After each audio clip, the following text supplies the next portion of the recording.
вкручивания. Чтобы вам это дело, надеть на колодки. Расстояние увеличилось, чтобы пошли колодки сюда.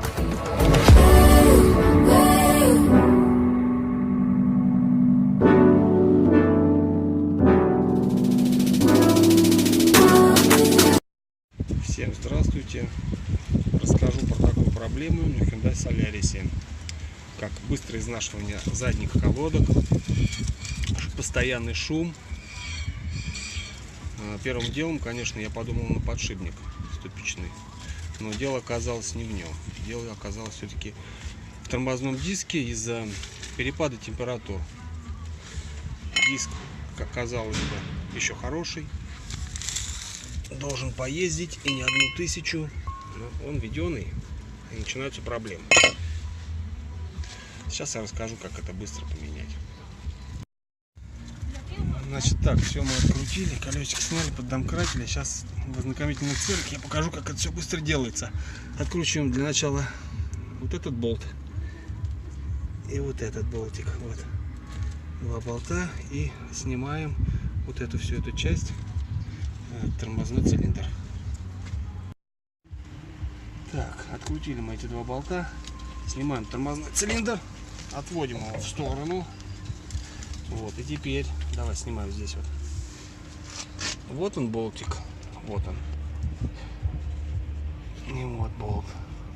Вот эти два болтика тоже откручиваем. Так, ну вот мы содрали старый диск, добрались до ступичного подшипника. Подшипник у нас хороший, шумит, крутится вроде.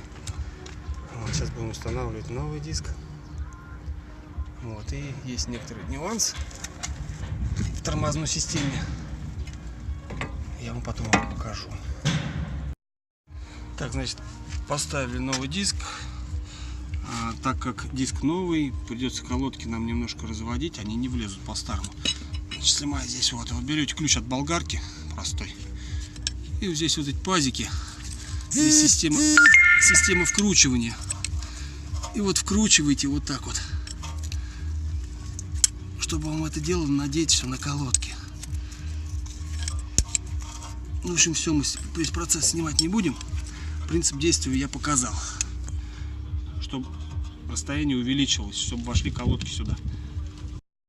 Значит, ревизию для тормозной системы никто не отменял, поэтому раз 30-40 тысяч, это, конечно, надо проверять и смазывать. Колодки должны вставляться от руки в суппорт тормозной. И также доставаться, но болтаться они, опять же, не должны в нем. Потом вот этот болт суппорта, должен постоянно быть смазанный и ходить туда-сюда. Вот на этот болтик, когда вы открутите, снимете тормозную вот эту всю систему, вы поймете, он должен ходить туда-сюда. Если этот болт встает, колодка постоянно будет зажата у вас, и диск будет греться. Ну и в заключение хочу подвести итоги. После ремонта прокатился, проверил, все, шум ушел, скрежета нету.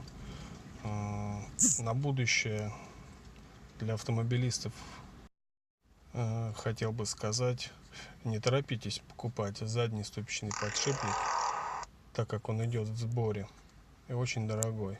Обратите внимание на тормозную систему, проверьте ее, смажьте. Посмотрите, как изнашиваются колодки, равномерно или нет.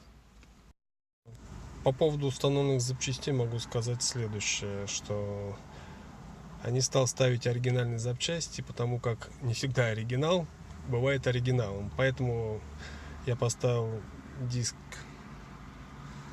фирмы Brembo 1200 за диск и колодочки фирмы Blitz 750 рублей. То есть эти фирмы уже проверены и относительно недорогие. В общем, друзья, кому понравилось видео, ставьте пальцы вверх, подписывайтесь на канал. Канал у нас новый, поэтому будем снимать очень много всего интересного по ремонту именно вот этой машины Solaris. Все, всем до свидания, ждите нового видео.